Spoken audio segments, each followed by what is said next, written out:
اعوذ باللہ من الشیطان الرجیم بسم اللہ الرحمن الرحیم رب اشرح لی صدری ویسر لی امری واحلل عقدۃ من لسانی یفقہوا قولی رب زدنی علما وفہما۔ ہم نے کل سورہ یوسف مکمل کی ہے۔ اب انشاءاللہ عزیز ہم اس وقت سورہ طٰہٰ پڑھیں گے۔ سورہ طٰہٰ حضرت عمر رضی اللہ تعالیٰ عنہ کے اسلام لانے سے قبل نازل ہوئی ہے، اور سورہ طٰہٰ کے بارے میں ہی یہ بات کہی جاتی ہے کہ بہنوئی اور بہن حضرت عمر رضی اللہ تعالیٰ عنہ کے، کیونکہ وہ اسلام لا چکے تھے اور وہ حضرت خباب بن ارت رضی اللہ تعالیٰ عنہ سے اس کی تعلیم لے رہے تھے، اور حضرت عمر رضی اللہ تعالیٰ عنہ اس زمانے میں محمد رسول اللہ صلی اللہ علیہ وسلم سے جانی دشمنی وہ کرتے تھے اور چاہتے تھے کہ کسی طرح سے ایک مرتبہ یہ ہوا کہ ان کی ہجرت حبشہ کی بات ہو رہی تھی، تو ان کی رشتہ دار خاتون تھی لیلا، وہ وہاں گئے تو دیکھا، کہا کہ تم بھی جا رہی ہو؟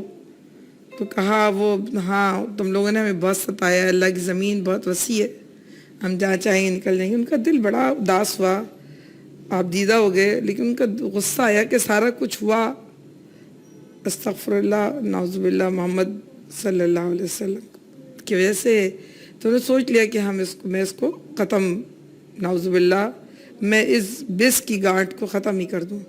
اور کھلی تلوار لیے جا رہے تھے، تو ایک اور صاحب نعیم نام تھا ان کا، راستے ملے، کہاں جا رہے ہو؟ کہا کہ میں آج اس کو ختم ہی کر دوں گا۔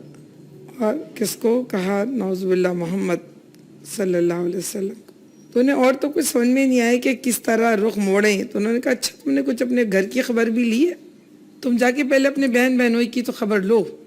وہ چل پڑے، دروازہ کٹایا، تلاوت کی کچھ آواز وہ بھی سن چکے تھے۔ بھائی کی آواز سن کے بہن نے نا صحیفہ چھپا دیا۔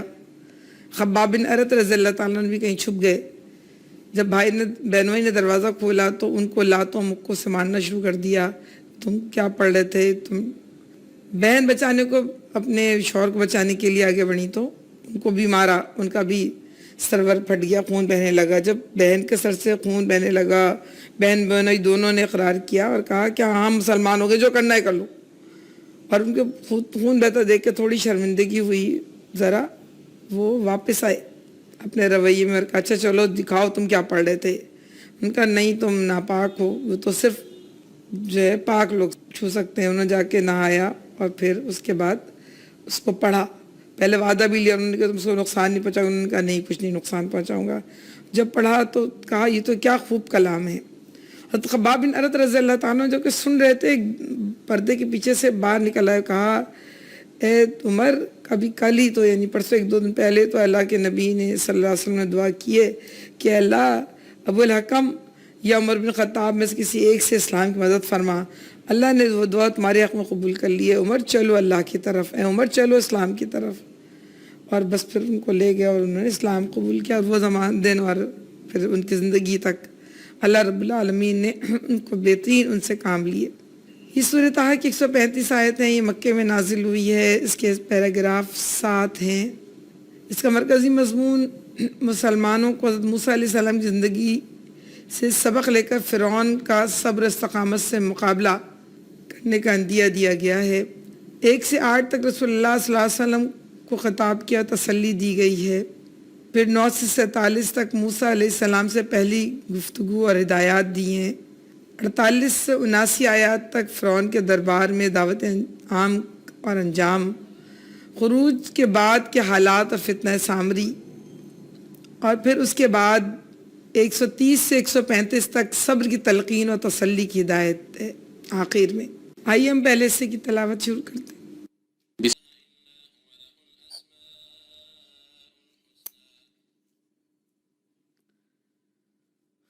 ان 8 آیت میں اللہ رب العالمین نے محمد رسول اللہ صلی اللہ علیہ وسلم کو مخاطب کیا ہے اور ان کو تسلی دی ہے۔ طٰہٰ یہ حروف مقطعات میں سے ہے۔ اچھا، حروف مقطعات کے بارے میں اللہ کے نبی صلی اللہ علیہ وسلم نے کہا کہ اس کا مطلب اللہ جانتا ہے، کسی بھی حرف مقطعات کے بارے میں کوئی وضاحت یا ترجمہ نہیں لکھا ہوا۔ عرب کی شاعری کے اندر یہ بات طے تھی کہ وہ اپنے شاعری میں، اپنے مضامین میں حروف مقطعات کا استعمال کرتے تھے. اس کا مطلب ہے وہ اس علم سے کسی حد تک واقف تھے یا ان کے یہاں اس کا رواج تھا. حافظ ابن کثیر رحمۃ اللہ علیہ نے اپنے ابن کثیر میں ایک واقعہ نقل کیا ہے کہ جب یہودی عالم اور ان کا گروپ مل کے گیا محمد رسول اللہ صلی اللہ علیہ وسلم سے, تو جو دوسرے یہودی عالم کو جب بات بتائی تو اس نے بہت زیادہ اہمیت نہیں دی. پھر انہوں نے بتایا کہ ان کی کتاب میں الف لام میم ہے, تو اس نے اپنے طور پہ حساب لگایا. اس نے کہا کہ اس کا مطلب ہے 10 20 30 یہ 30 سال رہے گا ان کا دین. ان کا نہیں, ان کی کتاب میں تاہا بھی ہے, تو کہا کہ اس کا مطلب ہے 30 اور 30 60 سال رہے گا. پھر ان کا نہیں, اس میں یاسین بھی ہے, تو اس کا پھر اس نے پھر پلس ملٹیپلائی کیا. اس نے کہا اس کا مطلب ہے 60 اور 60 120. پھر ان کا نہیں, کہا ہاں یا عین صاد بھی ہے. جب حرف مقطعات بتاتے گئے تو وہ میں نے ملٹیپلائی کرتا گیا اور چیخ مار کے اس نے کہا یہ تو ساری دنیا ہمیشہ ہمیشہ رہے گا, کوئی اس کو روک نہیں سکتا. واللہ عالم بالصواب. ہمارا مقصد حروف مقطعات پہ گفتگو کرنا نہیں ہے, لیکن سچی بات یہ ہے اللہ ہی بہتر جانتا ہے اس کی کتنی نیکیاں ہیں اور اس کی کیوں یہاں پر موجود ہے. ما انزلنا علیک القرآن لتشقی, ہم نے قرآن تم پر نازل نہیں کیا ہے کہ تم مصیبت میں پڑ جاؤ. اللہ رب العالمین محمد رسول اللہ صلی اللہ علیہ وسلم کیونکہ بار بار جب قرآن پاک کی آیتیں نزول ہوتی تھیں تو ان کا چہرہ سرخ ہو جاتا تھا, وہ شدت بوجھ سے دبے جاتے تھے اور پریشان ہوتے تھے, تو اللہ رب العالمین نے ان کا بوجھ ہلکا کیا اور وہ ڈرتے بھی تھے کہ لوگ اطاعت نہیں کریں گے تو اللہ کا عذاب آئے گا. اللہ کہہ رہا ہے اللہ تسقط لمن یخشی, یہ تو کیا دہانی ہے اس شخص کے لیے جو ڈرے. ٹھیک ہے, دوسری بات یہ تنزیلا ممن خلق الارض والسماوات العلی, یہ تو اللہ رب العالمین نے نازل کیا ہے, اس اللہ نے جو زمین اور آسمان کا مالک ہے, یعنی اس نے بنایا زمین کو اور آسمان کو. اور الرحمن والعرش استویٰ, وہ رحمان کائنات کے تخت سلطنت پر جلوہ فرما بھی ہے. ایسا نہیں ہے کہ پیدا کر کے کہیں سو گیا جا کر, بلکہ اپنے آپ خود وہ اپنے کارخانہ جو تخلیق ہے اس کا انسان چلا رہا ہے, خود اس سلطنتی فرمانروائی کر رہا ہے. خالق کی نہیں, وہ بالفعل اللہ رب العالمین حکمراں بھی ہیں اور وہ مالک ہیں ان سب چیزوں کے جو آسمان اور زمین میں, جو زمین اور آسمان کے درمیان میں اور جو مٹی کے نیچے, یعنی جو سامنے ہیں جو پیچھے ہیں, جس کا فائدہ ہمیں پتہ چلتا ہے اور جس کا فائدہ نہیں پتہ چلتا, وہ سب کا سب اللہ رب العالمین کا ہے. اور اللہ کہہ رہا ہے تم چاہے اپنی بات پکار کر کہو تو وہ, یا وہ تو چپکے سے کہی یہ بات بالکل, بلکہ اس سے بھی چھوٹی بات کو اچھی طرح جانتا ہے. بات یہ تھی کہ اس زمانے میں نیا نیا دین آیا تھا تو کفار شرارتیں یا خباثتیں بھی عروج پر تھیں اور مسلمانوں کی فریاد بھی بڑی عروج پہ تھی. رو رو کر اللہ سے دعا مانگتے تھے کہ اللہ ان ظالموں کو ہم سے دور کر دے اور ہمارے دین کو استقامت دے دے. تو اللہ رب العالمین کہہ رہے ہیں میں تمہارے دل کے قریب ہوں, تم جو بات کہتے ہو اس کو میں سن لیتا ہوں. وَإِذَا سَأَلَكَ عِبَادِي عَنِّي فَإِنِّي قَرِيبٌ أُجِيبُ دَعْوَةَ الدَّاعِ إِذَا دَعَانِ فَلْيَسْتَجِيبُوا لِي وَلْيُؤْمِنُوا بِي لَعَلَّهُمْ يَرْشُدُونَ. میرے بندے تم سے میرے بارے میں پوچھے, تم سے کہو میں ان کے بالکل قریب ہوں, وہ جب مجھے پکاریں گے میں انہیں جواب دوں گا. میں تمہیں زور زور فریاد کرنے کی ضرورت نہیں ہے, میں تمہارے دل کا حال جان رہا ہوں اور تمہاری اس بات کو جان رہا ہوں کہ تم اس وقت مشکل میں ہو, لیکن وہ میں ہی ہوں جس نے دنیا کو, اللہ کہتا ہے جگہ جگہ لقد خلقنا الانسان فی کبد, ہر انسان مشقت میں ہے. اگر تم مشقت میں, تمہارے دشمن مشقت میں ہے. اور 8ویں آیت ہے کہ اللہ لا الہ الا هو الاسماء الحسنی, وہ اللہ ہے اس کے سوا کوئی خدا نہیں, اس کے لیے بہترین نام ہے, یعنی بہترین صفات کا اللہ رب العالمین مالک ہے. اس کے بعد اللہ رب العالمین اب قصہ شروع کرتا ہے حضرت موسیٰ علیہ السلام کا. اس تمہید کے بعد, اس قرآن پاک کی اہمیت کا احساس دلانے کے بعد, اللہ تعالیٰ کی کائنات اور ان انعامات کا احساس دلانے کے بعد, اور اللہ تعالیٰ کی قدرت و طاقت کا احساس دلانے کے بعد اللہ رب العالمین آگے بیان کرتا ہے. دیکھیں ہم نے حضرت یوسف علیہ السلام کے بارے میں پڑھا. حضرت یوسف علیہ السلام بنی اسرائیل کے پہلے نبی تھے. وہ مصر کیسے پہنچے اس کا قصہ ہم نے پڑھ لیا. حضرت یوسف علیہ السلام کہ جن سے ان کے بعد بنی اسرائیل نے ان پر حکومت کی بہت دن تک کی، لیکن پھر اس کے بعد قبطی جو مقامی لوگ تھے وہ اٹھے، ان کا احتجاج شروع ہوا اور بہت زوردار طریقے سے شروع ہوا، اور اتنا شروع ہوا کہ انہوں نے ان جو غیر مقامی لوگوں تھے ان سے حکومت چھین لی. اور جب حکومت چھین لی ان سے اور پھر اپنی حکومت قائم کی، اور ان کے جو بادشاہ کا جو نام تھا فرعونہ تھا، یعنی بادشاہت، اس سے فرعون نکالا ہے انہوں نے. اور فرعون لقب جس طرح صدر ہے، جس طرح ہم کہتے ہیں شہنشاہ ہے، اس طرح ہم کہتے ہیں بادشاہ ہے، اس طرح فرعون ان کا لقب تھا. اور یہ وہ لوگ تھے جنہوں نے وہاں نہ صرف یہ قبطی النسل تھے، انہوں نے حکومت کی، نہ صرف کہ حکومت کی بلکہ انہوں نے بنی اسرائیل سے، کیونکہ انہوں نے حکومت چھینی تھی اس لیے بنی اسرائیل کو انہوں نے بہت زیادہ دبا کے رکھا، نقصان پہنچایا،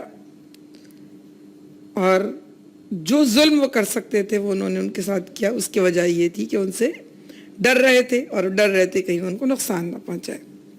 اللہ رب العالمین نے موسیٰ علیہ السلام کو، وہ یہودی اپنا نبی حضرت موسیٰ علیہ السلام کو مانتے ہیں، سارا معاملہ حضرت موسیٰ علیہ السلام سے شروع کرتے ہیں. اللہ رب العالمین بھی اب موسیٰ علیہ السلام کے بارے میں ان کو بتاتا ہے، اور یہ پورا سورۃ طٰہٰ دراصل حضرت موسیٰ علیہ السلام کے بارے میں گفتگو ہے، پھر تھوڑے آدم علیہ السلام کے بارے میں پھر ہدایات دی گئی ہیں. سب سے پہلے اللہ رب العالمین کو، اور تمہیں کچھ وَهَلْ أَتَاكَ حَدِيثُ موسیٰ، کیا تمہیں موسیٰ علیہ السلام کے بارے میں کچھ خبر ہے؟ إِذْ رَأَىٰ نَارًا فَقَالَ لِأَهْلِهِ امْكُثُوا إِنِّي آنَسْتُ نَارًا. اب یہاں پر اللہ رب العالمین نے وہ ساری تفصیل چھوڑ دی جو سورہ اندر اور دوسرے صورتوں میں ہے، کہ ہوا یہ تھا کہ موسیٰ علیہ السلام جس وقت دنیا میں آئے اس وقت بادشاہ کہتے ہیں کہ کوئی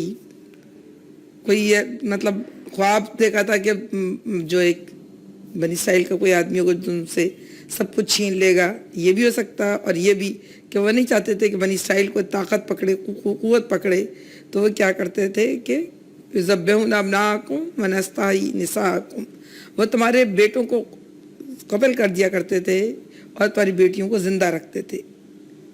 اور یہ بہت بڑا عذاب تھا ان کے اوپر. موسیٰ علیہ السلام کی پیدائش کے وقت بھی تھا، پھر موسیٰ علیہ السلام کے زمانے میں بھی آیا. تو وہ یہ کہ حضرت موسیٰ علیہ السلام، اس کا قصہ جو ہے اسی سورہ طٰہٰ میں آگے آتا ہے. پہلے بات یہ شروع کی کہ جب وہ، میں اتنی دو جملے ضرور کہہ دوں، ہم سب کو معلوم ہے کہ پیدا ہوئے تو اس وقت خطرہ تھا، کیونکہ وہاں پر ایک طریقہ رائج تھا کہ بیٹوں کو وہ مار دیا کرتے تھے. اور وہ جتنی عورتیں یہ کام کیا کرتی ہیں، جن کو آج ہم مڈ وائف بھی کہتے ہیں، اور وہ جا کے یہ کام کر رہی آئیں بھی کہتے ہیں، جو یہ کام کر رہی ہوتی ہیں، ان کو تھا کہ اگر بیٹا ہو تو وہیں مار دینا. اور کوئی چوری چھپے اگر اپنا بچہ کسی کا آ بھی جاتا تھا تو کچھ طرح کے طریقے اختیار کرتی تھیں جاسوس نما خواتین، جو اندازہ کر لیتی تھیں، جیسے اپنے بچے لے گئی، ان کو رلا دیا تو بچے ایک دوسرے کے آواز سن کے رونے لگتے ہیں، تو اس طرح وہ بچے کا اندازہ کر کے بھی اس کو مار دیا کرتی تھی. بہرحال موسیٰ علیہ السلام بچ گئے، اس کا ذکر ہے. صندوق کے اندر رکھ کے بہا دیے گئے، اس کا اسی صورت میں ذکر ہے، وہیں پہ کریں گے. اور پڑ گئے، یعنی پہنچ گئے وہ دربار فرعون میں، اور دربار فرعون میں وہیں پلے بڑھے، وہیں انہوں نے قوت طاقت حاصل کی، شہنشاہی آداب سیکھے. پھر ان سے قصور سرزد ہو گیا تھا، انہوں نے ایک قبطی جو تھا ان کے ہاتھوں سے مارا گیا تھا، اور وہ مارا بھی بنی اسرائیل اور قبطی کے جھگڑے میں تھا. انہوں نے بنی اسرائیل کو بچانے کے لیے قبطی کو ایک گھونسا مارا. ان کو کیا پتا تھا کوئی ایک گھونسا ان کا اتنا طاقتور ہوگا کہ قبطی مارا جائے گا. دوسرے دن پھر وہ بنی اسرائیلی جو تھا کسی اور سے جھگڑ رہا تھا، جب وہ اس نے دیکھا کہ ڈانٹنے کے لیے موسیٰ علیہ السلام آگے بڑھے تو سمجھا شاید مجھے مارنے کے لیے بڑھے، تو کل والا راز اس نے کھول دیا کہ آج تو مجھے مارے گا جیسے کل اس کو مارا ہے. تو اس طرح خبر دربار میں پہنچ گئی، دربار میں قتل کرنے کی باتیں ہونے لگیں، اور قتل کرنے کی باتیں ہونے لگیں. تو اللہ کا نبی حضرت موسیٰ علیہ السلام کو اللہ نے ان کے دل میں ڈالی کہ وہاں سے وہ بھاگ گئے. مدین میں رہے, وہاں شادی کی, ان سے شرط پوری کی, اور 8 سال کی شرط رکھی تھی ان کے سسر نے کہ وہ تم اتنی دیر میں تم میرے ساتھ رہو گے. انہوں نے 8 سال کی شرط پوری کی, اور واپس اب ان کا خیال تھا کہ وہ بادشاہ مر گیا, دوسرا بادشاہ آ گیا, قانون بدل گئے, اب میں جا کے اپنے اہل و عیال سے مل لوں گا, رہ لوں گا, کوئی مطلب بات پرانی ہو گئی. واپس آ رہے تھے, کہاں آ رہے تھے؟ اپنے مصر واپس آ رہے تھے. مدین سے مصر واپس آ رہے تھے تو انہوں نے ازرا نارن فقال عالم کو سو انی آنست نارا, ان کا میں نے آگ دیکھی ہے, لعلی آتیکم منھا بقبس وجد علی نار ہدی, شاید میں کوئی انگارہ لے آؤں, شاید میں کوئی راستہ دیکھ لوں, کیونکہ لوگوں کو اندھیرے میں راستہ پتہ نہیں چلتا تھا, روشنی سے پتہ چل جائے کہ شاید راستہ کدھر مڑنا ہے. فلما اتاہ نودی یا موسیٰ, جب وہ پہنچا تو پکارا گیا, اے موسیٰ انی انا ربک فاخلع علیک انک بالوادی المقدس, تو میں ہی تیرا رب ہوں, جوتیاں اتار دے, تو وادی مقدس تو میں ہے.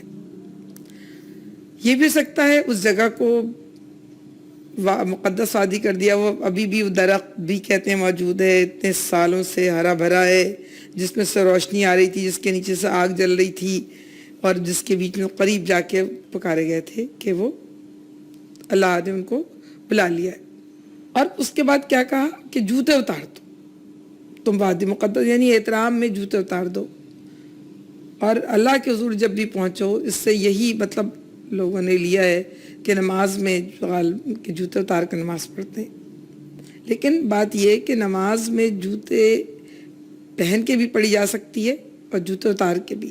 کسی ایسی جگہ پر ہے جہاں پر مٹی ہے, کچرا ہے, تو وہاں پہ اتار کے پڑ جاتی ہے. اس کا مطلب یہ نہیں کہ ضرور جوتے پہن کر پڑھنی چاہیے, بلکہ مطلب یہ کہ ایسا کرنا جائز ہے, اس لیے کہ دونوں طرح عمل کرو. ابو داود میں عمر بن عاص کی روایت ہے کہ انہوں نے نبی صلی اللہ علیہ وسلم کو دونوں طرح نماز پڑھتے دیکھا.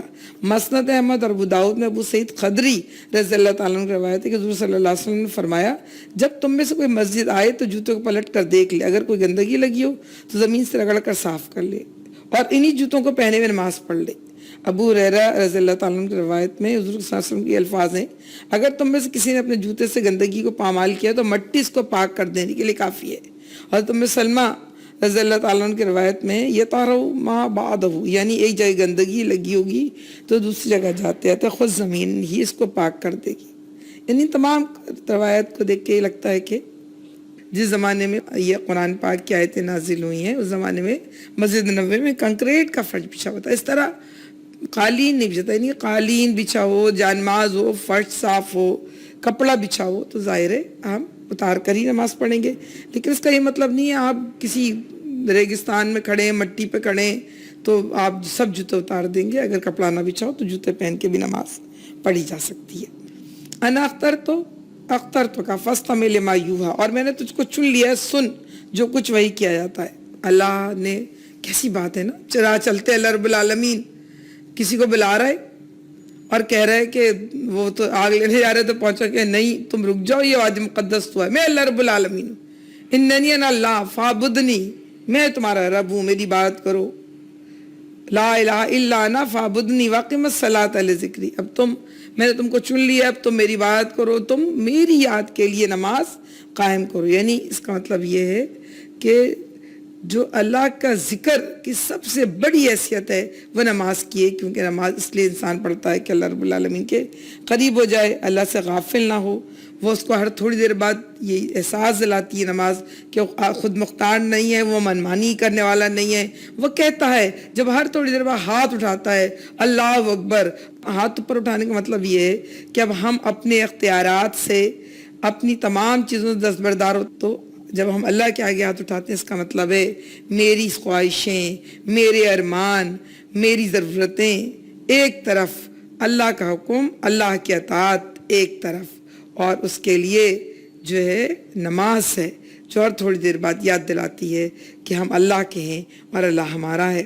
ان الساعۃ آتیۃ اکاد اخفیہا, قیامت کی گھڑی آنی ہے, ضرور آنی ہے, اور ہم نے یہ وقت چھپا کے رکھا ہے لتجزا کل نفس بما تسعی, تاکہ تمام جاندار جو ہیں جن کو اللہ نے دنیا میں امتحان کے لیے بھیجا ہے وہ اپنے کیے کا بدلہ پا لے. ظاہر کسی کو بدل جائے 1 ہفتے بعد مرنا ہے, 1 مہینے بعد مرنا ہے, 1 سال بن تو 1 ہفتہ پہلے 3 دن پہلے اچھی طرح رو کے معافی مانگ لے گا اللہ سے.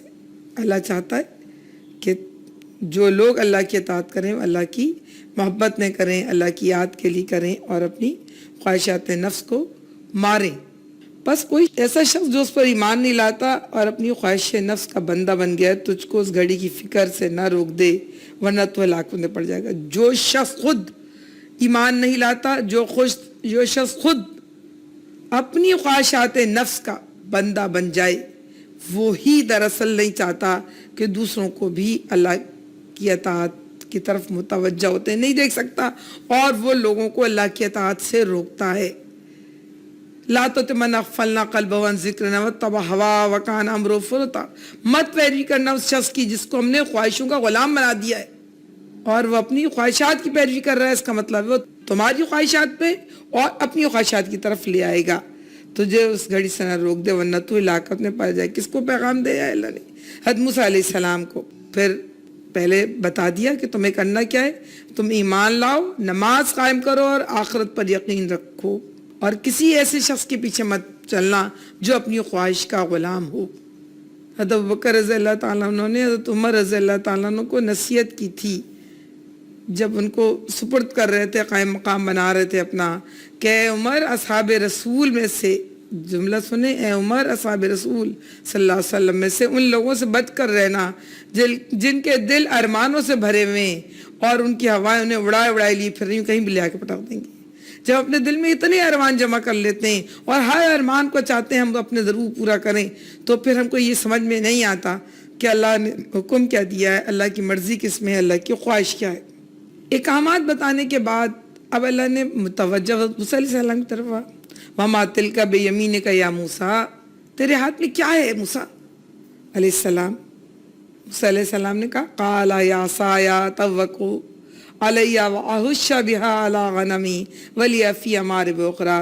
میرے یہ لاٹھی ہے. موسیٰ علیہ السلام نے کہا اچھا اتنی بات کہہ کے رک جاتے نا, نہیں, یہ شوق, یہ احساس کہ رب میرا مجھ سے بات کر رہا ہے, تو ہمیں کوئی بڑا آدمی بات کر رہا ہوتا ہے تو ہمارا دل چاہتا ہم زیادہ جملے کر لیں, زیادہ باتیں کر لیں, زیادہ قربت کا احساس کر لیں. تو یہی احساس اور اللہ کے نبی موسیٰ علیہ السلام کے پاس بھی تھا کہ وہ کہتے ہیں یہ میری لاٹھی ہے, اتوق علیہ وأحش بها علی غنمی, میں اس سے ٹیک لگاتا ہوں اپنی بکریوں, یعنی سہارے سے اس کے چلتا ہوں, اپنی بکریوں کے لیے پتے جھاڑتا ہوں اور بھی بہت سے کام جو اس سے لے لیتا ہوں. ولیہ فیہا مآرب اخری قال القیہا یا موسیٰ, کہا پھینک دو موسیٰ علیہ السلام اس کو. حضرت موسیٰ علیہ السلام نے پھینک دیا, فالقاہ پھینک دیا, فیضا ہی تو تھا وہ کیا ہوا, یہ کہے وہ لاٹھی جو تھی سانپ بن کے دوڑنے لگ گئی. اب موسیٰ علیہ السلام ڈر گئے, بھاگے, پیچھے پلٹ کے نہیں دیکھا. قال خذها ولا تخف, کہا ڈرو مت, اس کو پکڑ لو. سنعیدها سیرتها الاولی, ہم اس کو دوبارہ پہلے ایسا کر دیں گے, تم پکڑو. پکڑ لیا. پھر کہا وہ واقعی واپس لاٹھی بن گئی. وضمم یدک الی جناحک, اور اپنا ہاتھ اپنے بغل میں دباؤ. تخرج بیضاء من غیر سوء, پھر دوبارہ نکالو, چمکتا ہوا سورج کی طرح روشنی ہوتی تھی. یہ دوسری نشانی آیت اخری. تو اللہ کہہ رہا ہے کہ تو یہ چمکتا ہوا نکلے گا بغیر کسی تکلیف کے, دوسری نشانی ہے. اس لیے کہ ہم تجھے اپنی بڑی نشانیاں دکھانے والے ہیں. اللہ رب العالمین نے پہلی نشانیاں دی تھیں, اس کے بعد تورات دی ان کو, اور جن نشانیوں سے مدد کی 9 نشانیاں کہتے ہیں ان کو دی گئی تھیں, جس کے اندر سے 2 یہ بھی تھیں. پھر ان کو من دیا گیا تھا, سلوہ دیا تھا جب وہ ٹھہرے تھے وادی سینا میں. 12 قبیلے تھے, 12 پانی کے چشمے نکال دیے تھے اللہ رب العالمین نے ان کے لیے. اور اس کے علاوہ ان کو کہا تھا جب وہ دعوت اللہ پہنچاتے تھے اور وہ بنی اسرائیل اس پر ایمان نہیں لاتے تھے, تو اللہ نے ان کے لیے بڑا فارسلنا علیہم الطوفان والجراد والقمل والضفادع والدم, ان کو طوفان سے ان کی مدد کی, اور سرسریاں, ٹڈی دل جو ٹڈیاں ہوتی ہیں وہ چھوڑے, اور سرسریاں پھیلائیں.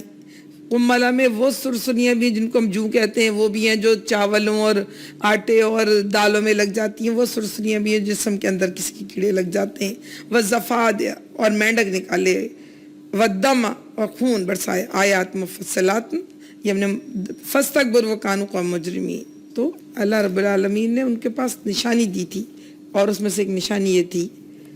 اچھا اس وقت کیونکہ ہمیں ذہن میں رہے کہ مانگتے تھے لوگ اللہ کے نبی کریم صلی اللہ علیہ وسلم سے کوئی نشانی کیوں نہیں آتی، تو وہ کہا تھا نا تم نے اپنے نبیوں کے ساتھ کیا کیا. نشانی دے کے اللہ کہتا ہے اذهب الى فرعون انه طغى. دیکھیں کوئی آدمی راستے میں چلتا ہوا جا رہا ہے، اس کو کہہ دیا یہ لاٹھی ہے جو سانپ بن جائے گی اور یہ تمہارا ہاتھ چمکنے لگے سورج کی طرح، جاؤ یہ اللہ کی نشانی مل گئی تمہیں، آپ جاؤ اپنے مشن پر. اذهب الى فرعون انه طغى، جاؤ فرعون کے دربار میں، وہ انتہائی سرکش ہو گیا ہے. اور موسیٰ علیہ السلام نے کہا کہ اللہ قال رب اشرح لي صدری ویسر لي امری واحلل عقدۃ من لسانی یفقہوا قولی. اللہ نے دعا مانگی، انہوں نے موسیٰ علیہ السلام نے عرض کیا پروردگار میرا سینہ کھول دے، میرے کام کو میرے لیے آسان کر دے، ویسر لی امری واحلل عقدۃ من لسانی، اور میری زبان کی گرہ سلجھا دے، یفقہوا قولی تاکہ لوگ میری بات سمجھ سکیں. یعنی جو مشکل کام ہے جس سے دل گھٹا جا رہا ہے، ڈرا جا رہا ہے، سینہ کھول دے، یعنی اس کا خوف نکال دے. افمن شرح اللہ صدرہ للاسلام، اللہ جس سے بھلائی کا ارادہ کرتا ہے اس کا سینہ اسلام کے لیے کھول دیتا ہے. تو سچی بات یہ ہے کہ جس کا سینہ اسلام کے لیے نہ کھلے پھر وہ اسلام پہ کیسے چلے گا. دوسری بات یہ کہ سارے کاموں کا ویسر لی امری، سارے کاموں کو آسان کر دے اللہ، جس کے اندر وہ مشن، وہ دعوت اللہ پہنچانا، وہ دربار فرعون میں کھڑا ہونا، جم کر کھڑا ہونا اور دعوت اللہ پہنچانا. واحلل من لسانی، اور زبان کی میری گرہ کو سلجھا دے، یفقہوا قولی تاکہ لوگ میری بات سمجھ سکیں. یعنی ان کو لگتا تھا کہ شاید ان کی جوش خطابت اتنی نہیں ہے اور تھوڑا سے وہ شائع ہیں یا جھجک ہے ان کے اندر، یا بہت زیادہ محفوظ ضمیر نہیں شاید بیان کر سکیں گے وہ، تو ان کو لگا کہ پہلے اللہ سے دعا مانگی. اچھا ایک آگے بڑھنے سے پہلے میں یہ ضرور کہوں کہ ہمارے یہاں بڑی اس طرح کی باتیں مشہور ہیں. جیسے اس میں ایک بات یہ مشہور ہے کہ حضرت موسیٰ علیہ السلام کے زبان میں لکنت تھی، اس لیے اپنی بول نہیں سکتے تھے. اس کے لیے وہ ایک تعویل پیش کرتے ہیں، کہتے ہیں کہ جب وہ چھوٹے تھے حضرت موسیٰ علیہ السلام اور دربار فرعون میں، کیونکہ پلے تو آگے بتائیں گے تفصیل اس کی کیسے دربار فرعون میں پہنچے، تو انہوں نے ایک دن بادشاہ کا تاج اپنے سر پہ رکھ لیا اٹھا کے. اب سب کو یہ تو پتا تھا یہ اسرائیلیوں کے محلے سے آیا ہے اور وہ پال لیا تھا انہوں نے، لیکن ان کو خیال تھا کہ یہ بچہ پتہ نہیں آیا اس نے بچے نے اٹھا کے رکھا ہے یا یہ جان بوجھ کے تخت تاج چھیننا چاہتے ہیں. تو ان کو تو یہ گمان ہوا کہ شاید ہمارا تخت و تاج چھین رہا ہے. تو انہوں نے اس کے سامنے ایک انگارہ رکھا اور ایک شخص سونا رکھا ڈلی. ان کا اگر بچہ ارادتاً انگارے کو اٹھا لے گا تو سمجھیں گے کہ یہ اس نے ایسے ہی معصوم بچہ اٹھا لیا، اور سونا اٹھائے گا تو ہم سمجھیں گے اس کو بہت پہچان ہے.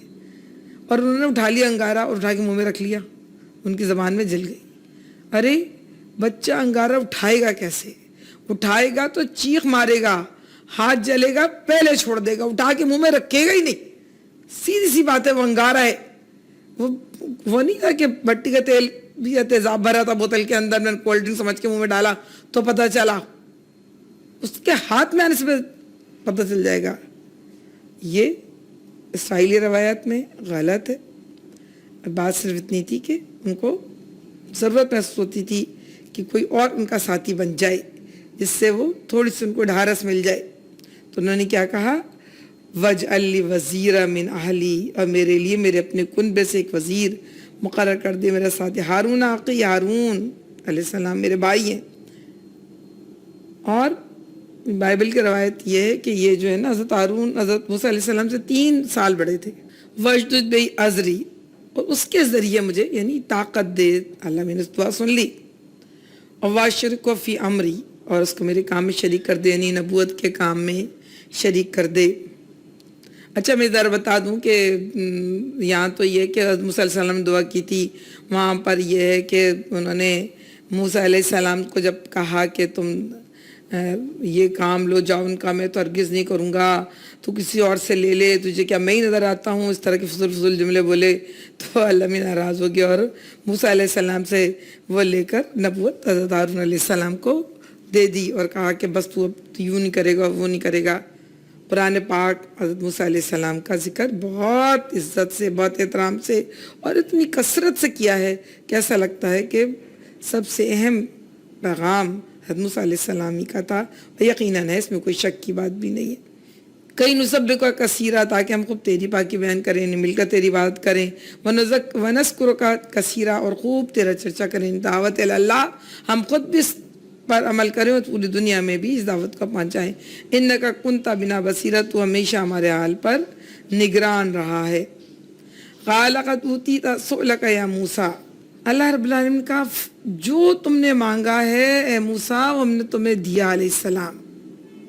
اب دینے سے پہلے یعنی کیا دیا؟ تم نے بھائی مانگا تھا، بھائی دے دیا، تم نے اپنی قوت بیان مانگی ہے، قوت بیان دے دیا، تم نے شعلہ بیانی مانگی ہے وہ بھی دے دیا، تم نے حوصلہ مانگا تھا وہ بھی دے دیا، لیکن یاد کرو یہ پہلا انعام نہیں ہے جو میں دے رہا ہوں تمہیں، میں اس سے پہلے بھی تم پر انعام کر چکا ہوں۔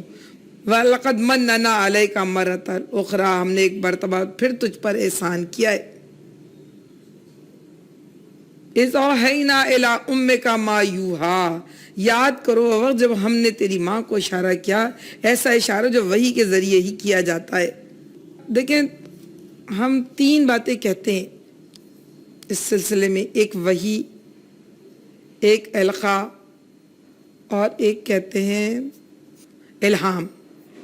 القاء ہر انسان پہ ہو جاتا ہے نا، اس کو ہم کہتے ہیں کیا تم پر القاء ہوا تھا، کہ جس کو ہم کہتے ہیں چھٹی حص، ہماری چھٹی حص کہہ رہی یہ ایسا ہوگا، دل میں کوئی بات ڈالتا ہے ایسا کریں گے تو ایسا ہو جائے گا، ایسا کریں گے، یہ القاء ہوتا ہے۔ اچھا الہام کا ہم اپنے بزرگوں کے لیے استعمال کرتے ہیں کہ ان کو یہ الہام ہوا ہے کہ ایسا ہو، بہت ساری باتیں خواب میں دیکھ لیتے ہیں، بشارت دیکھ لیتے ہیں، جیسے حضرت امام ابو حنیفہ رحمۃ اللہ علیہ کے بارے میں کہ انہوں نے خواب دیکھا کہ وہ جو ہے نا روضہ مبارک میں اترے ہوئے ہیں اور محمد رسول اللہ صلی اللہ علیہ وسلم کی ہڈیوں کو وہ الگ کر رہے ہیں، اچھی اور جو ایسی ہڈیاں ہیں اچھی ہڈیوں کو الگ کر رہے ہیں خراب ہڈیوں سے۔ بڑے حیران ہوئے کہ اس خواب کا کیا مطلب ہوگا، اور جب پوچھا اپنے استاد سے تو انہوں نے کہا کہ تم سے اللہ اس دین کا کام لے گا کہ تم ان کی سنتوں کو پھیلاؤ گے اور اس میں سے جو ضعیف اور کمزور حدیثیں ہیں اس سے ہٹا کر مستند اور مستحکم حدیثوں کو سامنے لاؤ گے، جو کام اللہ نے ان سے لیا۔ پھر انہوں نے کام یہ کیا کہ ہم سب جانتے ہیں کہ وہ صحیح بخاری سب سے زیادہ مستند حدیث کا مجمع کہلاتا ہے، تو وہ الہام ہوتا ہے، اور وہی جو ہے اللہ کی طرف سے ہوتی ہے جو نبیوں کے لیے ہم ہوتی ہے، لیکن قرآن پاک اللہ کی طرف سے وحی کو ہی سیکنڈ کرتا ہے کہ اللہ رب العالمین ایک چڑیا پہ وحی کرتا ہے کہ اس کو اڑ کے اپنا دانہ کیسے لینا ہے، تو ماں پر بھی وحی کی تھی۔ اللہ کی طرف سے جو بات کسی کے دل میں ڈالی جاتی ہے وہ وحی ہوتی ہے، تو وہ وحی اللہ کی طرف سے اس ماں کے لیے بھی تھی کہ تم اپنے بچے کو ایسا کرو کہ تم اس کو ایک انغذفیہ فی التابوت، تم ایک تابوت میں اس کو ڈال دو، فغذفیہ فی الیم میں، اور اس صندوق کو دریا میں ڈال دینا، فلیلقہ الیم بالساحل، پھر جو ساحل جو ہے نا وہ روک لے گا، لے لے گا اس صندوق کو، یاخذ عدو لی وعدو لہ، اور پھر اس سے جو میرا دشمن ہے اور جو موسیٰ علیہ السلام کا دشمن ہے وہ اس کو اٹھا لے گا۔ وَأَلْقَيْتُ عَلَيْكَ مَحَبَّةً مِّنِّي، اور ہم نے اس کے اوپر اتنی معصومیت تھی، محبت تھی ڈال دی، وَلِتُسْنَ عَلَىٰ عَيْنِي، اور تاکہ تمہارے پاس تمہاری آنکھیں ٹھنڈی رہیں اور یہ میری آنکھوں کے سامنے جو ہے یہ پرورش پالے۔ پھر اس کے بعد یہ ہوا کہ جیسے میں نے کہا تھا کہ صندوق بنا کے دریا میں ڈال دیا، بہتے ہوئے چلے جا رہے تھے، ساحل میں جا کے کہیں جہاں پہ میل تھا وہاں کے قریب کہیں اٹک گیا، نکال لیا وہاں پہ کام کرنے والوں نے، اور لا کے ملکہ دیکھ رہی تھی، ملکہ نے کہا اس کو لاؤ، اور اتنے خوبصورت لگ رہے تھے، اتنے پیارے لگ رہے تھے، وہ اتنے بھولے لگ رہے تھے، غالباً اس ملکہ کے بچے نہیں تھے، ایک بادشاہ کی بہت ساری ملکائیں ہوتی ہیں، اس نے کہا اس کو تو اپنا بچہ بناؤں گی، پالوں گی، القیت علیک محبت منی، اور ان کے دل میں اللہ نے ان کے اوپر ایسی معصومیت طاری کر. موسیٰ کا مطلب ہے پانی سے بچایا ہوا. یہ قبطی زبان کا ہی لفظ ہے کیونکہ انہوں نے پانی سے اٹھایا تھا, اس لیے اس کا نام ہی موسیٰ رکھ دیا کہ پانی سے بچایا ہوا. تو اور یہ نام بھی انہوں نے رکھا. معصوم صورت کے اللہ نے دی, محل میں پرورش پھر دلوائی اللہ رب العالمین نے. خیر, جب اٹھا لیا بادشاہ, سب کو پتا تھا کہ بنی اسرائیل کے محلے سے آ رہے ہیں, ان کا قتل کیا جائے گا. بادشاہ کہہ رہا قتل کریں گے, اور کہہ رہے نہیں, یہ ہمارا بیٹا بنے گا, ہماری خدمت کرے گا, میں اس کو رکھوں گی. ظاہر ہے ملکہ کی بات بادشاہ نے مان لی. مجھے کوئی صاحب کہہ رہے تھے کہ عورتیں جو چاہیں منوا سکتی ہیں. فرعون سارے لوگوں کو قتل کر رہا تھا, موسیٰ علیہ السلام کو قتل نہیں کر سکے. کیوں؟ کیونکہ وہ عورت بیچ میں آ گئی تھی. میں یہ کہہ رہی ہوں, ہم میں سے ہر ایک, وہ تو ایک برصغیل تذکرہ ہے, جملہ معترضہ ہے جو میں نے ایسے پیش کیا. بات یہ ہے کہ جو چاہے اللہ جس کو چاہے جیسے چاہے رکھ لے گا, اور جو چاہے اپنی صلاحیت سے فائدہ اٹھا لے, اور جو چاہے اپنی صلاحیت کو منفی معنوں میں استعمال کر لے. بہرحال ملکہ نے لے تو لیا, مگر وہ اتنی عورتیں آئیں, کسی کا دودھ منہ میں نہ لگائے, دوسرا دودھ دیا جائے وہ نہ پیا جائے. اور پھر کیا ہوا کہ اس تمشی اختوں کا فتقول حل ادلکم, بہن جو تھی وہ ساتھ ساتھ چلتی چلتی جا رہی تھی, اور انہوں نے جب دیکھا سب لڑتے, انہوں نے بھی, اس نے 10-12 سال کی لڑکی نے کہا میں بتاؤں, حل ادلکم, میں بتاؤں, علامہ یکفلو, جو تمہاری اس کام کو پورا کر دے گا. اور ظاہر بات ہے اس کو ڈھونڈ لی جا رہی تھی, اور یہاں تک کہ فرجانکا الی امکا کئی تقر عینھا, پھر ہم نے تمہاری امی کے ماں کے پاس پہنچا دیا تاکہ اس کی, یعنی تمہاری ماں کی آنکھیں ٹھنڈی ہو جائیں, ولا تحزن, اور وہ غمزدہ نہ رہے. یہ اللہ کہہ رہا ہے ہم نے احسان. پھر کیا ہوا, ایک طرف تو محل میں پرورش پائی, دوسرے والدین کی رفاقت بھی ملتی رہی, وہ اپنے گھر میں دودھ پینے جاتے تھے, رہتے تھے, اور ان سے دین یوسف تھے یا بنی اسرائیل کا جو دین تھا, ان کی دین کی باتیں بھی بچپن میں جتنی باتیں تھیں جو ان کے نماز روزے کی تھیں وہ سب بھی انہوں نے ان سے سیکھی, اور محل میں پرورش پائی, والدین بھی ملے. اب کیا ہوا, اگلا احسان اللہ یاد دلا رہے, وَقَتَلْتَ نَفْسًا فَنَجَّيْنَاكَ مِنَ الْغَمِّ فَتَنَّاكَ فَتُونَ, اور تم نے ایک بندے کو قتل کر دیا تھا. اب یہاں پہ اللہ نے اب دہرانا شروع کیا کہ وہ وقت جب تم نے ایک بندے کو قتل کر دیا تھا, اور وہ کیا ہوا تھا, موسیٰ علیہ السلام محل میں پلے بڑے, ان کو خوب پتہ تھی یہ بات کہ جو میں بنی اسرائیل سے ہوں. یہ بھی پتا تھا کہ بنی اسرائیل پر فرعون بہت ظلم کرتا ہے. انہوں نے بہت ساری چیزیں اپنے طور پر ریلیف دلوانے کی کوشش کی, جیسے چھٹی نہیں ہوتی تھی ان عورتوں کی جو مزدوروں کی, کہا کہ نہیں ہمیں نا اگر ایک دن چھٹی دینی چاہیے ان کو, ورنہ یہ کام نہیں کریں گے, پھر ہمارے مزدور ختم ہو جائیں گے, اجرت کہاں سے لیں گے. اس طرح اور بھی بہت سارے اصطلاحات کے نام پر چیزوں کو جتنا ریلیف وہ دلوا سکتے دلوائے. اور ظاہر ہے ساری دنیا جانتی تھی کہ یہ اسرائیلی ہیں, قبطی نہیں ہیں. تو ایک مرتبہ جب وہ اپنے کہیں دیکھ رہے تھے شہر کے اندر, لڑائی ہو رہی تھی دو لڑکوں کی, ایک قبطی تھا اور ایک اسرائیلی. وہ سب اپنے اسرائیلی کو بچانے کے لیے آگے بڑھے, اور قبطی کو جیسے میں نے پہلے بتایا تھا ایک گھونسا مار دیا. اس کے بعد یہ بھی چلے گئے, بھاگ گئے, اور وہ بھی اسرائیلی بھاگ گیا. کسی کو بھی نہیں پتا چلا کہ محل میں لوگ, دوپہر کا وقت تھا, گرمی کا وقت تھا, اپنے گھروں میں اتفاق سے کوئی وٹنس نہیں تھی, کوئی گواہ نہیں تھا. ان کو پتہ نہیں چلا کہ یہ حادثہ ہوا کس کا کیسے. دن گزر گیا. اگلے دن اس اسرائیلی کی کسی اور آدمی سے لڑائی ہو رہی تھی, اور جب اس سے لڑائی ہو رہی تھی تو موسیٰ علیہ السلام نے دیکھا پھر وہ لڑ رہا ہے, تو اس اسرائیلی کو ڈانٹنے کے لیے بڑھے کہ تمہارا کام یہی ہے ہر ایک سے لڑتے رہے. تو جب وہ اچھا پہلے دن جب انہوں نے اس سے وہ آدمی مر گیا تو بہت طلب توبہ کی کہ میں نے جان بوجھ کے نہیں مارا تھا. جب وہ دوسرے دن پھر اس کو سمجھانے کے لیے, ڈانٹنے کے لیے آگے بڑھے, تو وہ اسرائیلی زور سے پکار اٹھا, کیا تم نے کل جس طرح اس قبطی کو مارا تھا مجھے بھی آج مار دو گے. یہ خبر کہنی تھی تو جس کو کل کا پریشان تو سب تھے, کل ہوا کیا ہے. ساری دنیا میں خبر پہنچ گئی, محل میں بھی خبر پہنچ گئی, اور محل میں خبر پہنچ گئی تو محل میں ظاہر کہا کہ یہ تو ہے ہی اسرائیلی, اس کو قتل کر دیں گے. اور یہ خبر کسی نے آ کر دوڑتے ہوئے موسیٰ علیہ السلام کو بھی دے دی کہ تمہارے محل میں تمہاری قتل کے چرچے. اور موسیٰ علیہ السلام وہاں سے بھاگے. تو اللہ کہہ رہا ہے فَنَجَّيْنَاكَ مِنَ الْغَمِّ, ہم نے تمہیں اس غم سے بھی نجات دلائی. وَفَتَنَّاكَ فُتُونًا, بہت ہی بڑا فتنہ پیدا ہوتا ہو تمہارے لیے بڑی مصیبت اور آزمائش تھی یہ. فَلَبِثْتَ سِنِينَ فِي أَهْلِ مَدْيَنَ، پھر ہم نے تم کو اہل مدین میں رکھا. دوڑتے دوڑتے وہ مدین پہنچ گئے. جب مدین پہنچے تو سب کو بتایا کہ وہ بیٹھے رہے. انہوں نے دیکھا کہ ایک طرف کنویں میں پانی لینے کے لوگ کھڑے ہوئے لائن سے اپنے اپنے جانوروں کو پانی پلا رہے ہیں، مگر 2 لڑکیاں ہیں جو وہ اپنے جانوروں کو لیے ایک طرف کھڑی ہوئی ہیں. تو انہوں نے آگے بڑھے موسیٰ علیہ السلام اور ان کے جانور لے کے اور ان سے پانی پلا دیا اور ان سے پوچھا یہاں کیوں کھڑے ہیں. تو انہوں نے بتایا کہ ہمارے والد بوڑھے ہیں، وہ کام نہیں کر سکتے، اس لیے ہم آئے اس کام کرنے کے لیے. تو پھر وہ گئے اور ان کو پانی پلا دیا. پانی پلا کے انہوں نے شکریہ ادا کیا. وہ اپنے گھر گئیں. انہوں نے گھر جا کے بتایا کس طرح ایک نوجوان تھا جس نے ہماری مدد کی، ہم سے بھی کوئی بدتمیزی نہیں کی، ہمارے جانوروں کو پانی پلا دیا. ورنہ ہم تو آخر وقت تک انتظار کرتے رہتے کہ جب مرد ہٹ جائیں گے جب ہم کریں گے. پھر اس میں سے ایک نے اپنے باپ سے بہت کہا کہ آپ نا ان کو رکھ لیں، اپنے گھر کا اچھا جاب بلا کے لاؤ.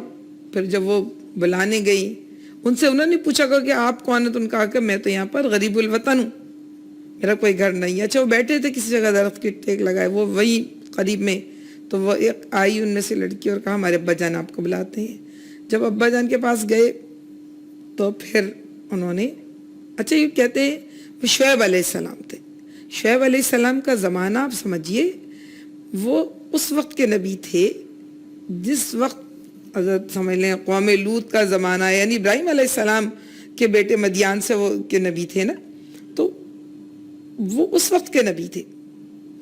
اور یہ حضرت موسیٰ علیہ السلام اس کے بعد کتنا وہ واپس کتنے 100 سال گزر چکے تھے اس وقت سے. یعنی یوسف علیہ السلام اس کے بعد پھر یعقوب علیہ السلام کا زمانہ ہے، ابراہیم علیہ السلام اور اسحاق علیہ السلام سمجھ لیں اسماعیل علیہ السلام اس کے ہم اثر تھے. اور پھر اس کے بعد یعقوب علیہ السلام کا زمانہ ہے، یوسف علیہ السلام کا زمانہ ہے. اس کے بعد ایک بہت دور تک چیزیں رکی ہوئی ہیں. تو یہ مطلب ان کا نام مجھے نہیں یاد آ رہا، ان کا راویل شاید اس طرح کچھ نام تھا ان بزرگ کا جن کے پاس وہ گئے. بہرحال شعیب علیہ السلام، اور اگر شعیب تھے بھی تو وہ شعیب علیہ السلام نہیں ہے جن 5 نبیوں کا اللہ 6 نبیوں کا ذکر کرتا ہے. بہرحال اللہ کے نیک بندے تھے. ان کا فرعون کے دربار میں آنا جانا بھی تھا اور انہوں نے نہ صرف ان کو پناہ دی بلکہ یہ بھی پیشکش کی کہ تم میں اپنی کسی ایک بیٹی سے رشتہ میں تمہیں کر دیتا ہوں لیکن تم 8 سال میرے ساتھ تو رہو گے. اور انہوں نے نہ صرف وہ ٹائم پورا کیا بلکہ 2 سال زیادہ بھی لگائے اور پھر اس کے بعد اپنے خاندان کو لے کے چلے. یہاں یہ بھی کہہ دوں کہ ان کتابوں میں جو لکھا ہے بائبل اور تلمود میں اس میں لکھا ہے کہ وہ صفورہ شہد تھیں، اس سے ان کو نعوذ باللہ عشق ہو گیا، محبت ہو گئی اور ان کو پھر باپ نے ان کو قید خانے میں ڈال دیا. وہ چھپ چھپ کے کھانا دیتی تھیں اور پتہ نہیں کیا. اس کے بعد یہ کہ وہ شیطان کتنی بڑی تھیں اور پھر اس کے بعد ان کو وہ جو سردار تھے وہ مر گئے تو اس کے بادشاہ تھے. اس کے بعد موسیٰ علیہ السلام کو بادشاہت مل گئی اور اس نے عورت نے شکایت کی سب اپنے خاندان اس سے لوگوں سے کہ یہ نا مجھے شوہر کا وہ نکاح نہیں دیتا فلاں فلاں. پھر اس نے بہت سارے تحفے دے کے انہوں نے اس کو رخصت کیا. یہاں پہ قرآن کچھ بھی کہتا ہے، صرف یہ بات تھی کہ انہوں نے ہاں اپنی بیٹی سے باپ نے خود نکاح کیا تھا، انہوں نے اپنی پورے کی، ان کا خاندان بنا، خاندان کے ساتھ وہ لے کر وہ پھر واپس چل رہے تھے. تو یہ سارا واقعہ پیش آیا، یعنی تمہیں ہم نے ٹھکانہ دیا مدین کے اندر، اب تم واپس آئے ہو. ثم جئت علی قدر یا موسیٰ، پھر ہم نے تم کو دوبارہ اپنے لیے چن لیا ہے.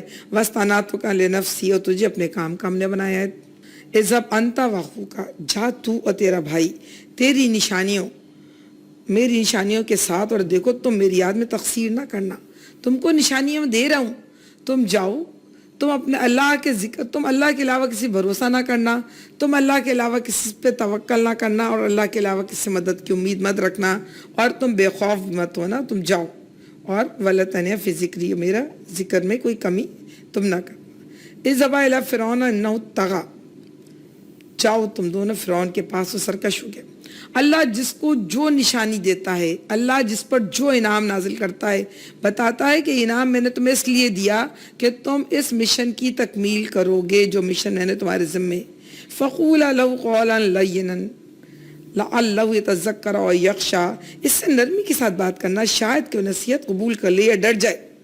دیکھیں آدمی کی نصیحت پکڑنے کی دو شکل ہوتی ہے، یا تو وہ نصیحت قبول کر لے، تفہیم سے باز آ جائے، یا وہ ڈر جائے۔ تو شاید وہ نصیحت قبول کر لے، اور شاید اس کو اللہ رب العالمین کے عذاب سے ڈر لگ جائے۔ اچھا، قال ربنا انا نخاف ان یفرط علینا او ان یطغی، دونوں نے عرض کیا پروردگار ہمیں اندیشہ ہے کہ ہم پر زیادتی کرے گا یا پل پڑے گا۔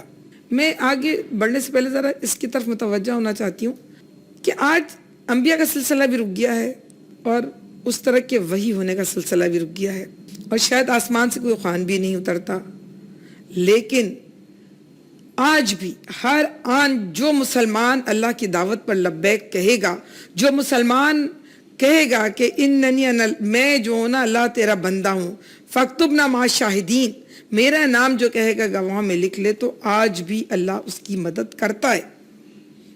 بے شمار ہم اپنی زندگیوں میں دیکھیں، صحت کی آسانی، وقت کی آسانی، مواقع کی آسانی، ایک خوشحالی و سہولت کی آسانی، اور بہت سارے کام کا ہو جانا، اللہ رب العالمین کے راستے پہ جو چلتا ہے، اللہ رب العالمین میں دیکھا ہے اپنی پوری زندگی میں کہ جو لوگ اللہ کے راستے کی طرف چلے، اللہ نے ان کے ارد گرد سے چھوٹے چھوٹے کام اپنی رحمت سے پورے کر دیے۔ جن کاموں کو پورا کرنے کے لیے ایک دوسری عورت پورا دن لگاتی ہے، پوری رات لگاتی ہے، پوری عمر لگاتی ہے، وہ کام پورا نہیں ہوتا، وہ کام اللہ رب العالمین اس داعی اللہ کا چلتے پھرتے کرا دیتا ہے۔ اس کا وقت میں برکت اللہ دے دیتا ہے، اس کے کاموں میں اللہ برکت دے دیتا ہے، اس کی صلاحیتوں میں اللہ برکت دیتا ہے۔ اور میرے خیال میں جو لوگ یہ کام کرتے ہیں انہیں خوب اندازہ ہے کہ اللہ رب العالمین کی مدد کب کب کہاں کہاں کس طرح آ سکتی ہے، اور ہم میں سے جو دیکھنا چاہے اس مدد کو دیکھ سکتا ہے۔ اللہ رب العالمین آج بھی مدد کرتا ہے۔ ہو ذوق یقین پیدا تو کٹ جاتی ہیں زنجیریں، یا فضائے بدر آج بھی پیدا ہو جائے تو آج بھی فرشتے جو ہیں نا ضرور اتریں گے۔ بات صرف یہ ہے کہ فرداً جو لوگ اپنے مشن کی طرف متوجہ ہوتے ہیں تو اللہ ان کو انعامات اور سہولتیں دیتا ہے۔ صرف بات یہ ہے کہ اپنے انعامات اور اپنے سہولتوں کو یاد کرنے کی ضرورت ہے۔ میں واپس آتی ہوں اس پہ کہ ہم کہہ رہے تھے کہ قال ربنا، جب ان کو کہا کہ جاؤ فرعون کے دربار میں، تو کہنے لگے دونوں، قال ربنا اننا نخاف ان یفرط علینا او ان یطغی، ہمیں ڈر لگ رہا ہے اللہ میاں کہ وہ ہم پر زیادتی کرے گا، ہم کو نقصان پہنچائے گا، ہم پر تشدد کرے گا۔ قال لا تخافا اننی معکما اسمع و ارا، تم مت ڈرو میں تمہارے ساتھ ہوں، سب کچھ سن رہا ہوں اور دیکھ رہا ہوں۔ واقعی ہم نے دیکھا، آگے اللہ نے خود بتایا کہ وہ غرق ہو گیا اپنی پوری قوت، پوری طاقت اور پوری شان کے ساتھ، اور جن کو بے بس سمجھ رہے تھے، جو ایک لاٹھی اور چمکتا ہوا ہاتھ لے کے چلے گئے تھے، وہ وہاں سے نکل کر کامیاب ہو گئے۔ جاؤ اس کے پاس اور کہو کہ ہم تیرے رب کے فرستادے ہیں، بنی اسرائیل کو ہمارے ساتھ جانے کے لیے چھوڑ دے اور ان کو تکلیف نہ دے، ہم تیرے پاس تیرے رب کی نشانی لے کر آئے ہیں، اور سلامتی اس کے لیے جو راہ راست کی پیروی کرے۔ اللہ رب العالمین نے پیغام بتایا کہ تم جاؤ، اور سچی بات تو یہ ہے کہ جو انعام اللہ رب العالمین مجھے اور آپ کو دے، اگر اس کو ہم اس مشن میں نہ لگائیں جو رب کائنات کا مشن ہے کہ اللہ کی زمین پر اللہ کا نظام قائم ہو، لوگ اپنی خوشی اور اپنی محنت سے کریں، لوگ برے راستوں کو چھوڑ کر سیدھے راستے پر آئیں، تو ان انعامات کا ہم کیا حساب دیں گے جو اللہ رب العالمین نے ہمیں دیے ہیں۔ یوم عن النعیم، قیامت کے دن ہر نعمت کی جواب طلبی ہوگی۔ قیامت کے دن 5 سوالوں کا جواب دیے بغیر انسان ٹل نہیں سکتا، اور اس میں پہلا یہی ہے کہ تم نے علم کہاں سے حاصل کیا، کہاں خرچ کیا، نمازیں کیسے پڑھیں، علم کہاں سے حاصل کیا، کہاں خرچ کیا، مال کہاں سے کمایا، کہاں خرچ کیا، اپنی جوانی کن کاموں میں کھپائی، اور اپنی عمر عزیز کہاں لگا دی۔ اپنی علم کا، اپنے نمازوں کا حساب ہے، علم کا حساب ہے، مال کا حساب ہے، جوانی کا حساب ہے، اور ساری عمر کا بھی حساب ہے۔ تو آپ دیکھ لیں ان سب چیزوں میں کیا کیا پایا، کہاں کہاں سے پایا، پانے میں تو ہم کیا کہہ سکتے ہیں کہ ہم کو کیا نہیں ملا۔ سب کچھ تو ملا ہے، بات یہ کہ کہاں کہاں شریک ہوئے. فکیف، ہم نے سورہ نساء بھی پڑھ چکے ہیں نا، فکیف اذا جئنا بکل امت بشہید وجئنا علی ہؤلاء شہیدا. ہم ہر امت سے گواہ کھڑا کریں گے اور کہیں گے تم نے کیا لوگوں تک دعوت پہنچائی تھی. اور جب وہ گواہی دیں گے تو اللہ پھر لوگوں سے پوچھے گا کیا تمہاری طرف دعوت پہنچی تھی. جہنم میں جانے والوں سے پوچھے گا خزنتها الم یاتکم نذیر، کیا تمہارے پاس ڈرانے والا نہیں پہنچا تھا جو تم یہاں آ گئے اس بھڑکتی ہوئی آگ میں. قالوا بلا، پہنچا تھا. فکذبنا وقلنا ما نزل اللہ من شیء، پہنچا تھا ہم نے جھٹلا دیا اور کہا اللہ نے کچھ بھی نازل نہیں ہے. کیا ان انتم الا فی ضلال کبیر، تم سری گمراہی پڑے ہوئے. قالوا لو كنا نسمع ونعقل، کہیں گے کاش ہم سن لیتے اور عقل پکڑ لیتے تو آج ہم اس گناہ گاروں میں شامل نہ ہوتے. فاعترفوا بذنبہم فسوقا لاصحاب السعیر، لعنت ہے ان دوزخوں پر جو آج اپنے جرم کا اعتراف کریں گے. اللہ رب العالمین نے جو انعامات ہمیں دیے، جو احسانات ہم پر کیے، ان کو ہم خود محسوس کریں اور ہم اس کو ہم دیکھیں کہ ان میں سے اپنی اس قوت، توانائی، صلاحیت کو خود نیک بننے اور دوسروں کو نیک بنانے میں کتنا خرچ کرتے ہیں اور اس کے لیے کتنی تدبیریں اختیار کرتے ہیں. موسیٰ علیہ السلام کا قصہ جاری ہے. ہم نے مشن کیا ہے، مشن کی طرف توجہ دی ہے، اس لیے میں نے بھی یہیں پہ بات روکی ہے. آئیے آگے بڑھتے ہیں.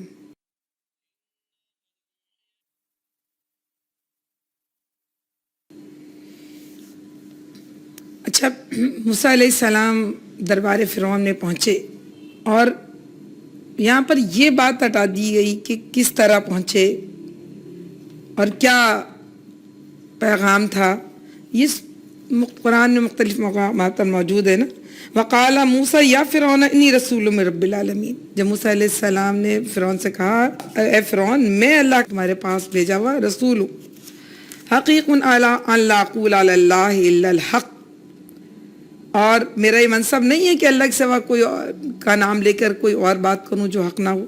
قد جئتکم ببینۃ من ربکم، اور جان لو کہ یہ اللہ کی نشانی ہے جو تمہارے پاس آ گئی ہے. فرسل معیا بنی اسرائیل، ہمارے ساتھ بنی اسرائیل کو بھیج دو.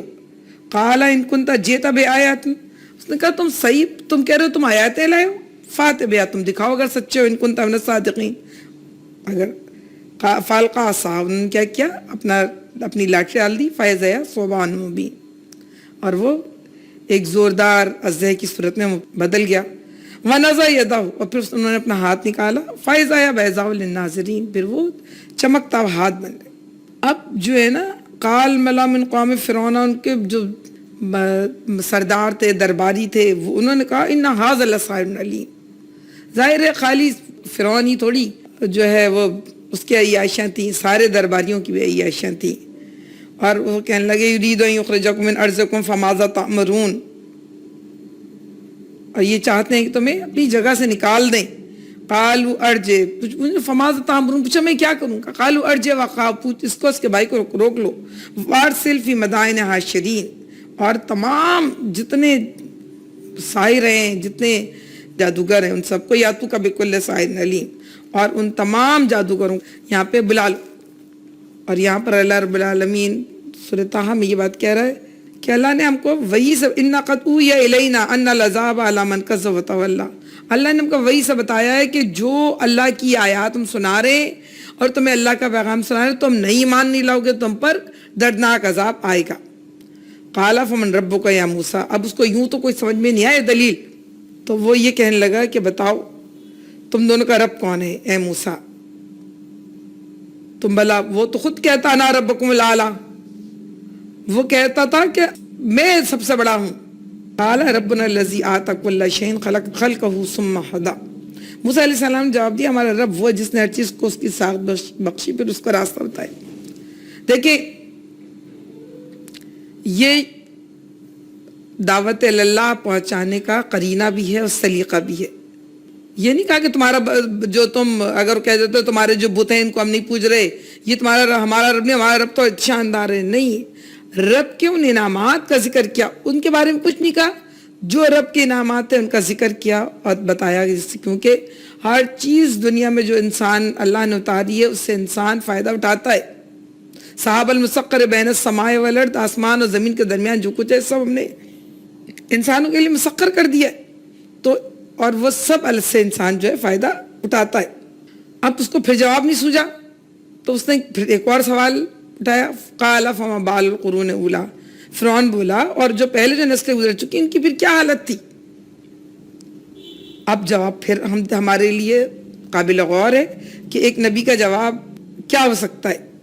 وہ یہ کہہ سکتے تھے کہ جو آپ جھوٹا تو نہیں ہوتا نا, کہتے کہ یہ جو برسا برس سے یہ نسلیں گزری ہیں, یہ جو بت پرستی کرتی نہیں, سب جہنم میں جائیں گے. ارے لوگ اب بھی کہتے ہیں, ہم سے بھی کہتے ہیں, حق بات کیوں نہیں کہتے؟ حق بات تو کہنا چاہیے.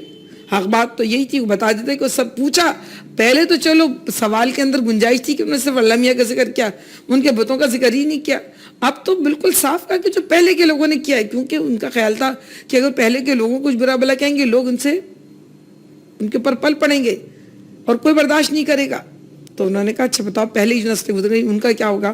تو اللہ نے کیا جواب دیا, موسیٰ علیہ السلام قال علم عند ربی فی کتاب, اللہ کے پاس علم ہے اس کا, جو انہوں نے کیا وہ ان کے ساتھ, جو ہم نے کیا وہ ہمارے ساتھ. لا یضل ربی ولا ینسا, اور اللہ نہ بھولتا ہے اور نہ کسی کے ساتھ زیادتی کرتا ہے, اور نہ کسی بات میں چوک ہو جائے گی کہ کسی نیکی کا کسی کو بدلہ نہ دیں.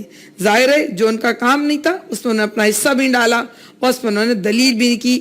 یعنی ایک داعی اللہ جب اپنی دعوت لے کر اٹھتا ہے تو کوشش کرتا ہے وہ دعوت کے ان نکات پر رہے جس سے دعوت آگے پھیلے. وہ ان نکات کی طرف نہیں جاتا جس سے دعوت ابتدائی میں کانفلکٹ کا شکار ہو جائے یا کنفیوز ہو جائے لوگ, یا اس کو چھوڑ دیں یا ناراض ہو جائے. اور پھر اس کے بعد تعریف شروع کر دی. اچھا میں اس کو آگے بڑھنے سے پہلے قصہ شیئر کرنا چاہتی ہوں آپ سے, پھر اس کو آگے بڑھتے ہیں کہ دعوت جب ہم پہنچانے نکلیں داعیان اللہ تو ضرور دیکھیں کہ حالات کیا ہیں, مواقع کیا ہیں, ان کی استعداد کتنی ہے بات کو سمجھ لینے کی, اور انتظار کیا جائے کہ اتنی بات سمجھ لیں تو پھر دوسری بات ان کو سمجھائی جائے.